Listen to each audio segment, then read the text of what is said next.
Ange Postecoglou has just delivered one of the most defiant press conferences we have ever seen in the Premier League. Written off by the fans, written off by the critics as well. And yet he just sat there and said, I just don't fit in.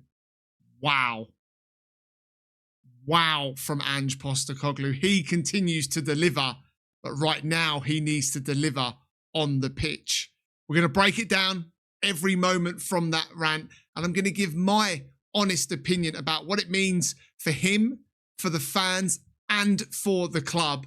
Do me a huge favour as well. Make sure you're dropping a like on this video. Make sure you're putting your thoughts in the comments to my opinions and to the opinions of Ange Postecoglou in that press conference. And as always, if you haven't done so, make sure you're subscribing to the Footy Social Club as well. I'll be giving a match reaction to the Nottingham Forest versus Chelsea game. And if you like predictions as well, then check out this video where we talk about every game in game week 8 this weekend. Make sure you drop a like and comment all your thoughts on that one as well. Right, let's get into that press conference. So let's break it down. And we start with I just don't fit. An absolute bombshell of a statement by Ange Postecoglou. No, he's not talking about the fact that he doesn't fit as Nottingham Forest manager. He's not even talking about the fact that he doesn't fit as Tottenham Hotspur manager. He's talking about the media narrative surrounding who Ange Postecoglou is as manager. Now, the hard thing is here, he walked into the Premier League, 2 years ago, and he was deemed a breath of fresh air. He was fun, he was smiling, he cracked a joke with the media. But much of that has now disappeared with what we now see from Ange Postecoglou. We see a man who looks down, away from the camera when answering questions. Press conferences, that the demeanour has changed. And he feels now, I believe, that there's a witch hunt, an agenda against the manager that is Ange Postecoglou. He's talked about being the underdog, the one that picked fights in schoolyards as kids, knowing that he would probably lose. And I think he thinks that we perceive him as a failed manager, yet, as he rightly says, he's won everywhere that he's been, including that Europa League trophy with Tottenham Hotspur. He won with Celtic, Yokohama Mariners. He's won with Brisbane Roar in Australia. Ultimately, Ange feels that he is being attacked short term, not looking at what is being delivered by him long term when given time by a club. Now, in my opinion, it's a big statement. It's a bold statement by Ange Postecoglou. The Premier League is different to anything else offered around the world. You simply don't get given time. You have to get results. And Ange right now is 007 and not the 007 that anyone wants to be, without a win since he took charge. And going into the international break, it was talked about the fact, that he was going to be having meetings with Marinakis. That didn't happen. Well, not that he says that it did, but it simply didn't happen. He deemed that looking through the prism of his story so far by the media is that he is lucky to be in the job. He simply doesn't see it that way. He wants recognition for what he's done in the past. He wants recognition for the journey that he's gone on. And he went back on that journey. He went back on the Premier League journey with Tottenham Hotspur, referencing the likes of Antonio Conte, referencing the likes of Jose Mourinho, winners, as he called them. And he was disappointed in the fact that the Tottenham hierarchy, and I think he's referencing Daniel Levy, didn't deem Ange Postecoglou a winner, much like the media narrative in front of him right now. And is he right, Forest fans? Is he right, football fans? Maybe he is. And is it because of the ego that comes with what the Premier League is? Winning the Premier League is much like winning the Champions League or at international football, a major tournament such as the World Cup.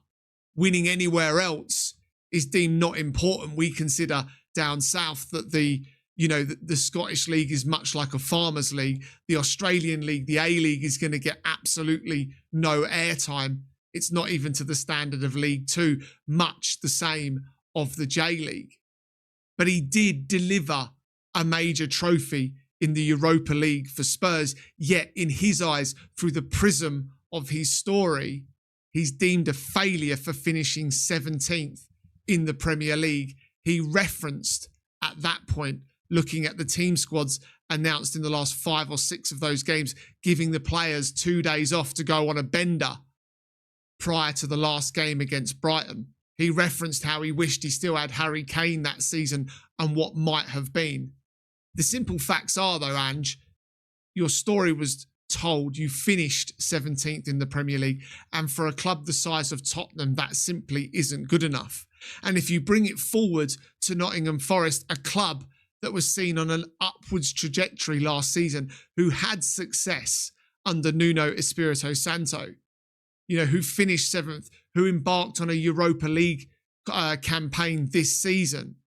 Time under Ange so far has been anything but a success. And whilst he can harp on about that media narrative, it certainly doesn't mean that he's going to be given any extra time or any extra dispensation because of what he's won in the past. Football forgets. Football forgets, in my opinion, what you've done, and you must simply win the next game.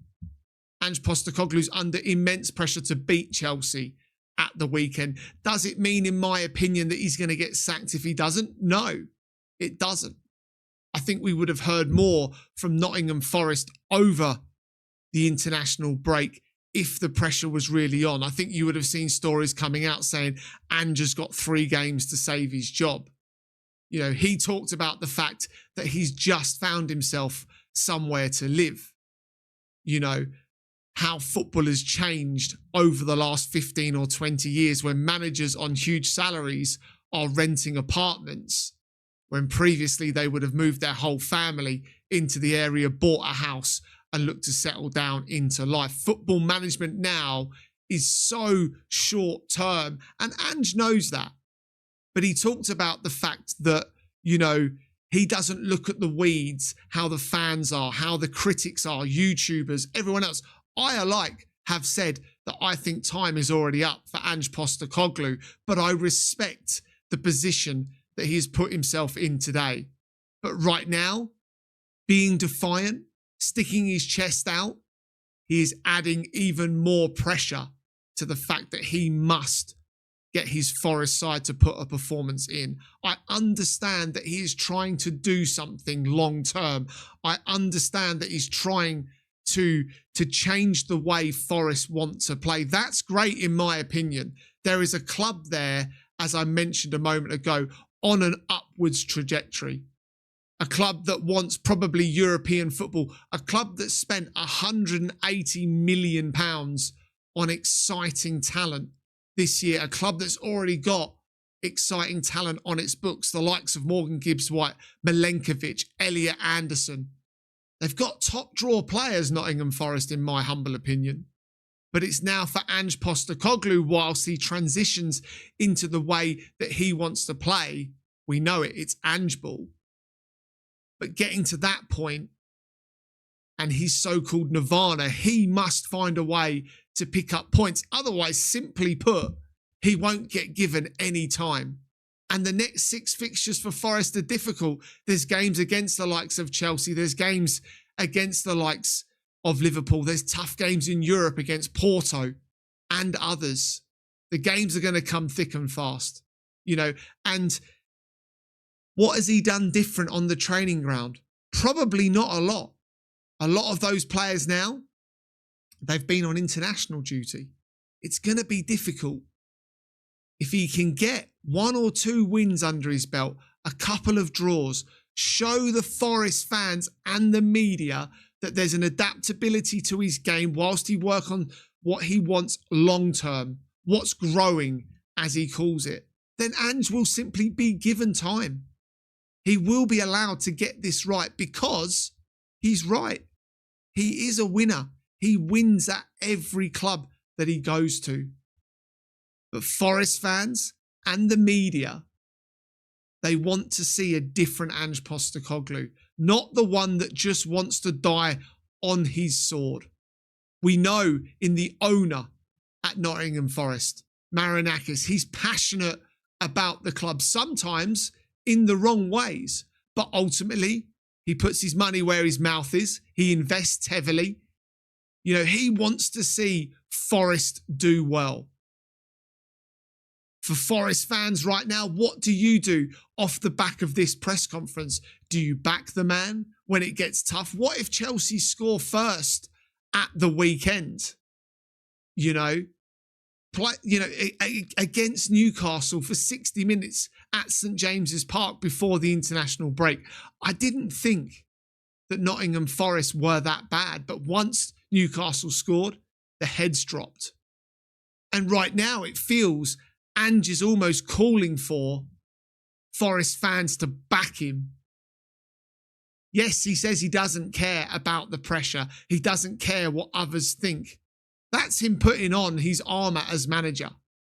You know, he's got to be defiant in his message. He's got to make sure those players are on board. And he's done his best in that press conference to say, you know, they're listening, they're trying to learn, they're trying to adapt to the style that he wants to play. And Forest fans, if it works, you will get a better version of football under Ange Postecoglou than you got under Nuno Espirito Santo. The problem is right now that Nuno warmed himself to the fans in his media, in his press conferences, the way he was. And Ange simply doesn't do that. He is chalk and cheese. And look, listen, living on that side of the world, this is not uncommon for the way that Ange Postecoglou is in a press conference. This is the man that is defiant. This is the man that is bolshy. This is the man that carries arrogance. Let me tell you, for anyone that knows an Australian, for anyone that's lived in this country, whether you're a backpacker or spent time here, that is Australians. That is them in a heartbeat. They are the typical Aussie battler, and Ange is no different.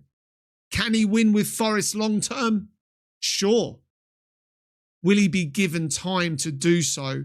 That is an entirely different question. I believe he's got to get at least 6 or 7 points in his next 6 games to be given the time. Otherwise, the media pressure off the back of that interview will grow.